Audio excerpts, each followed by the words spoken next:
કે એના વખાણ કરીએ એટલા ઓછા છે સાહેબ. હા, હું હમણાં જ એક ભાઈને કહેતો હતો કે વિજાતી પક્ષીઓ ઝાડ ઉપર બેસતા હતા, એમાં એક મીઠડું કોયલ પંખી એ બોલીને ઉડી ગયું. એટલે કોઈ કવિ નીકળ્યા ને ઝાડને પૂછ્યું કે કાંઈ આઘાત? તો કે अपनी अपनी बोलियां सब बोल के उठ जाएंगे, हम बाग बाहे क्या करे रोते हुए रह जाएंगे. એમ સારા સારા ઓફિસરો આવી અને એના કામ કરી રહ્યા જાય, આપણે તો ક્યાં જાય? આપણે એના સ્મરણો યાદ રાખવાના હોય સાહેબો. છેલ્લી કડી અને પ્રસંગ કહે હરિદાન હરિને માર્ગને જાલ, હરિનો માર્ગ કહે હરિદાન હરિને માર્ગને જહાલું રે, કહે હરિદાન હરિને માર્ગને જહાલું.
મારે એક પ્રસંગ કેવો છે સાહેબ. હવે આપ જરા અવર જવર ઓછી કરજો. ગાતા હોય ત્યાં સુધી અવર જવર કરો તો ચાલે, પણ વાતમાં તો શું છે, નો ચાલે સાહેબ. એટલે એક પ્રસંગ કહીને મારી વાત પૂરી કરું છું. મા શબ્દ છે ને એ એકાક્ષરી મંત્ર છે સાહેબ. વોલ્યુમ આપજો જરા, વોલ્યુમ મિત્ર, વોલ્યુમ આપજો. મા શબ્દ છે ને એ એકાક્ષરી મંત્ર છે. તમને કાંઈ ન આવડે ખૂણામાં કામકાજ કરતા કરતા મા મા મા મા કર્યા કરો ને, એટલે એમાં ખોડિયારે આવી જાય, હોનબાઈ આવી જાય, જન્મ દેનાર માય આવી જાય સાહેબ. એનો એક પ્રસંગ કહી અને મારી વાત હું પૂરી કરું છું સાહેબ.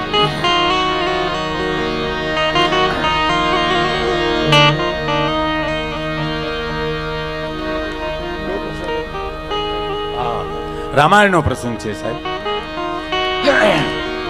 ભગવાન રામ, સાંભળજો યુવાન મિત્રો, સાંભળી, મારી માતાઓ બહેનો વડીલો સાંભળે. યુવાન રામ જયારે નાના હતા ને ત્યારે ગેડીલરે રમવા જતા સાહેબ, અને કઈ કઈ ને બહુ વાલા હતા. અમારા ખાખીનો આત્મા એમ કહેતા કે રામને પ્રાણથી, ભરતથી, અયોધ્યાથી, મહારાજાથી વિશેષમાં કોઈ વાલા હોય તો એ રામ હતા સાહેબ. અને ગેડીલરે રમવા ગયા અને મહારાજા દશરથને એક નિયમ હતો સાહેબ કે જ્યારે જમવા બેહે ત્યારે રામની હાજરી જોઈએ. જમવા બેહે એટલે રામ જોઈએ જ. એટલે મહારાજા દશરથને જમવાનું ટાણું થયું એટલે ભરતને બોલાવવા, ભાઈ રામને બોલાવવા માટે માણસને મોકલ્યો. એટલે કીધું કે રાઘવ આવો, પધારો ઘેરે, સમ્રાટને જમવાનો સમય થયો, ઘેરે આવો, આપ પધારો. તો કે નહીં, હું નહીં આવું. કેમ કે મારી ઉપર દાંત ચડ્યો છે એટલે હું નહીં આવું, દાંત ચડ્યો છે. એ વયો ગયો. બીજો આવ્યો, રાઘવ ઘેરે પધારો, સમ્રાટ રાહ જોવાય છે તમારી, જમવામાં મોડું થાય છે. કે નહીં, હું નહીં આવું, મારી ઉપર દાંત ચડ્યો છે. ત્રીજી વાર, ચોથી વાર. અને હવે સાંભળજો મિત્રો, મહારાણી કઈ કઈ એટલું કીધું, તમારાથી કોઈથી રાઘવ નહીં આવે, હું એને તેડવા માટે જાઉં છું. અને માં કઈ કઈ આવીને કીધું, રાઘવ બેટા, સમ્રાટ તમારી રાહ જુએ છે, આવો, જમવાનું મોડું થાય છે. કે નહીં, મારી ઉપર દાંત ચડ્યો છે, હું નહીં આવું. રાઘવ ઘરે મોડું થાય, પધારો. નહીં, મારી ઉપર દાંત ચડે, હું નહીં આવું.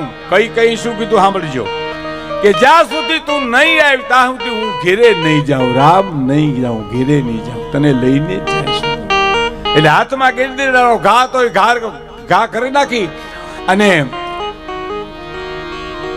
કઈકેયના ખોલામાં આવીને એટલું કીધું, માં બોલાવો તો મને ઘણા આવ્યા, પણ કોઈ એમ ન કીધું તું નહીં આવી ત્યાં સુધી અમે ઘીરે નહીં જઈએ. ભાઈ હવે રેવા દો, મૂકી દો પછી કરજો, વિષાંતર થઈ જાય. હા, તમને ખબર દોરી ઉપર મેં તમને કીધું નટો વિયો જતો એને હેઠો પડી જાય એમ અમારી આ વાતની ઓલું થઈ જાય એટલા પૂરતું. મને બોલાવા ઘણા આવ્યા, પણ માં તારા તું એક એવી નીકળી તું નહીં આવી ત્યાં સુધી ઘરે નહીં જાઉં. અને પછી ખોલામાં બેઠા બેઠા રામ ભગવાન રાઘવ એમ કે છે કે માં હું તને વાલો છું કે તું મારો પ્રાણ છો. રામ કઈ કે છો?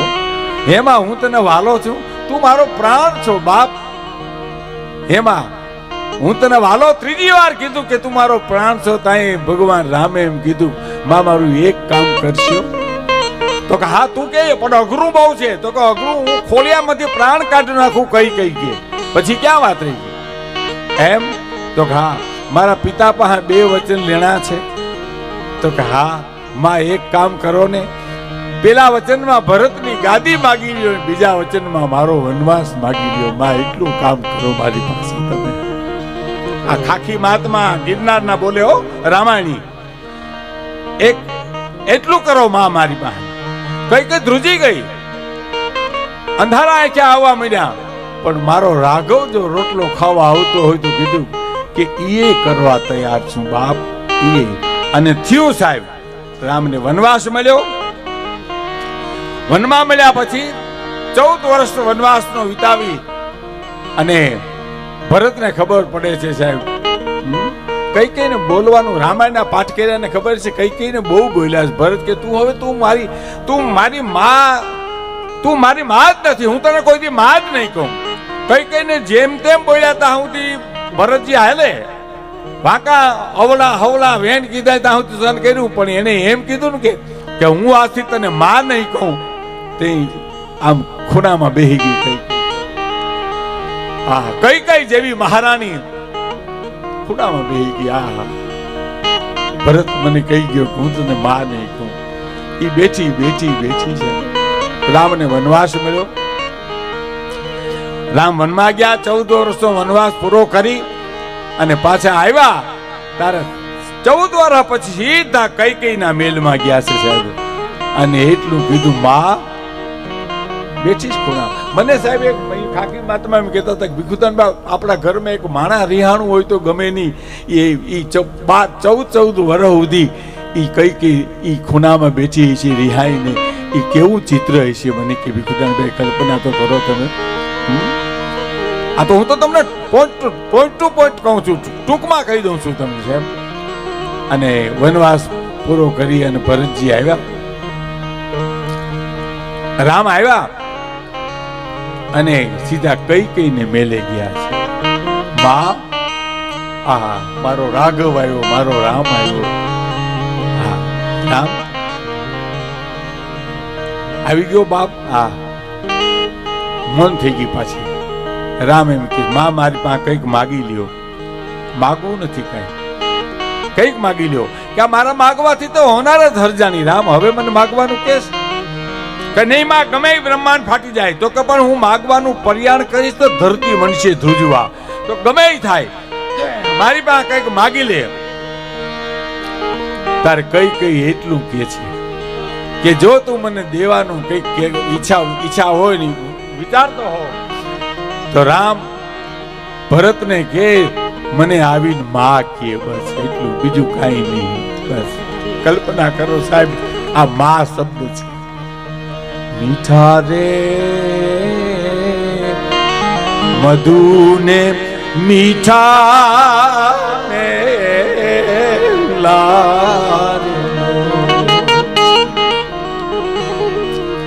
એથી મીઠી છે મોરી માત જો જનની જોડ સખી નહીં મળે અમારે જનની જોડ સખી નહીં મળે રે લોરી. મહાત્માએ છેલ્લે એટલું કીધું ને હું મારી વાત પૂરી કરું છું કે તમારાથી કાંઈ ન થાય તો કાંઈ નહીં. તમારી માં મજૂરી કરતી હોય, ગમે હોય, બસ ઉઠીને એને એકવાર પગે લાગી લ્યો ને તમારા બધા પાપ ધોવાઈ જશે. માં એકાક્ષરી મંત્ર છે. અને કુલદીપભાઈ જ્યાં રહ્યા છે ત્યાં આવી સુવાસ પીરસી છે, આવી રીતે રહ્યા છે.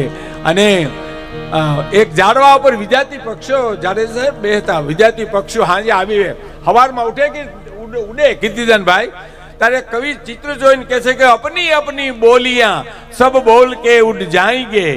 અને બગીચાનો માળી એમ કે છે હમ બાગ બાહે ક્યાં કરે રોતે હુએ રહ જાएंगे. સાહેબ એમ બાગમાં જેવી પરિસ્થિતિ બધાની હોય કે જે વિસ્તારમાં તમે નોકરી કરો, જે ફરજ બજાવો, છેવટે પ્રોગ્રામ આપો, ગમે કામ નિષ્ઠાથી જે મજૂરી કરશે, નિષ્ઠાથી જે કામ કરશે ને એને કોઈ દી થાક નહીં લાગવા દે. એવી વાતો અમારા ઘણા સાહિત્યકારો બેઠા છે, બધા વાત સાંભળવાની છે. હરિઓમ તત્સત. ધન્યવાદ.